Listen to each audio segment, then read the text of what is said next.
Farah Maulid wa ukuru wa miaka 70 ari na kieha thutha wa ng'ombe ciake iria ni cia muigana wa hakuhi ciringi milioni 1 gukua ciothe kumana na murimu uri na kiriga. Ng'ombe ndio hata sasa iko ndani ya roho yangu ndio vile analea mtoto ng'ombe anjao ile ambao walikuwa nyumbani.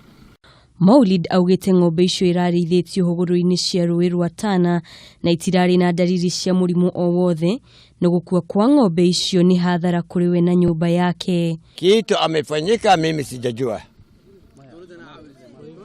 Kwa hivyo mimi watoto karibu 60 ndio iko nyumbani. Manyata 7 ndio alikuwa tunalisha na ng'ombe hiyo. Jana watoto ndio anatumia strungi.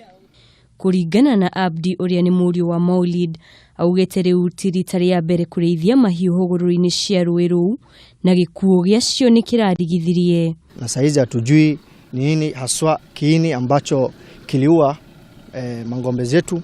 Tunaomba serikali tusaidie iweze kuokoa. Hawa wote ni family moja na zile tulikuwa nazo over 30 kettles zimeenda hivyo, moja tu peke yake ndio zilibaki. Sasa tumebaki bila. Kurerikana mathaa manini thutha wa mahiu mau gukua ni kurari na munungu muru uria uracungiririo ni miruruma ya ng'ombe icio. Ona gutuika ndagitari wa mahiu ni araregire kuheana gitumi, akiuga watho ndumwitikiritie kuheana riboti o yothe atekite uthuthuria mukinyaniru. Handũ-inĩ ha Kameme TV, ritwa riakwa ni Wanjiku wa Waweru.